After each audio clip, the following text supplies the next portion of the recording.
Hi friends, இந்த வீடியோவில் நாம் எதை பற்றி பார்க்க போகிறோம்னா, நினைத்தால் இனிக்கும் சீரியலில் ஒரு அல்டிமேட்டான ப்ரமோ வந்திருக்கு. அதை பற்றி தான் இந்த வீடியோவில் பார்க்க போகிறோம்.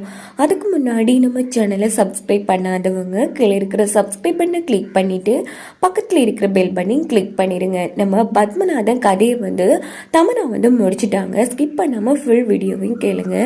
இங்கே பார்த்தோம்னா நம்ம சாவித்திரி, இங்கால மனோ, ரகுவரன் 3 பேருக்குமே தமனா ஃபோன் போட்டு 3 பேரும் உடனே கிளம்பி என்னோட ரூமுக்கு வாங்க அப்படின்னு சொன்னதும் 3 பேருமே வராங்க. அங்க பார்த்தோம்னா தமனா தலைவிரி கோலத்துல பொம்மை எப்படி இருப்பாங்களோ அதே மாதிரி பிளாக் கலர் சாரி கட்டி பின் போஸ காட்டிட்டு இருக்காங்க.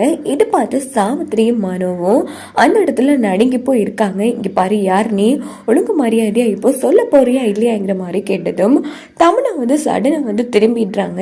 இதை பார்த்த சாவித்திரிக்கு மனோவுக்கு இடி விழுந்த மாதிரி போயிடுது. தமனா, இது நீயாங்கிற மாதிரி நம்ம ரகுவர, சாவித்திரி, மனோ 3 பேருமே ஆச்சரியப்பட்டு பேசுறாங்க. என்ன அதை என்னை பார்த்து அப்போ நீங்க என்ன நினைச்சிட்டீங்க?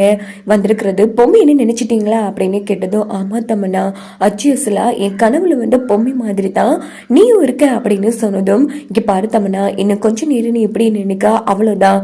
அப்பா போறாரோ இல்லையோ, நான் இந்நேரம் மேல போய் சேர்ந்துப்பேங்கிற மாதிரி மனு சொல்லிட்டு இருக்காங்க. சரி சரி, பயப்படாதீங்க, நான் தான். இது என்ன கோலத்தவனா?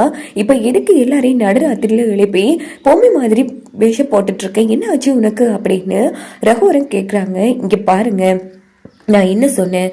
நைட்டோட நைட்டா பத்மநாதன் மாமா கதையை முடிக்கணும்னு சொன்னேன். அதுக்கு தான் இந்த கெட்டப் அப்படின்னு சொன்னதும், நீ பொம்மை விஷயம் போடுறதுக்கும் அவர் கதையை முடிக்கிறதுக்கும் என்ன தமனா சம்மந்தம்? இங்க பாருங்க, போலீஸ் கேஸ் அதுன்னு சொல்லி நம்ம மாட்டிக்க கூடாதுல்ல, அதனாலதான் யாருக்கும் தெரியாம மூச்சு பேச்சு இல்லாம மாமா கதையை முடிச்சுட்டு பழிய பொம்மை வேலை போட்டுடலாம். இப்போ நான் போற கெட்டப்ல கண்டிப்பா சிசிடிவி ஃபுட்டேஜ்ல பதிவாகும். ஸோ அப்படி பார்த்தோம்னா எல்லாரும் பொம்மையை வெறுக்க ஆரம்பிச்சிருவாங்க.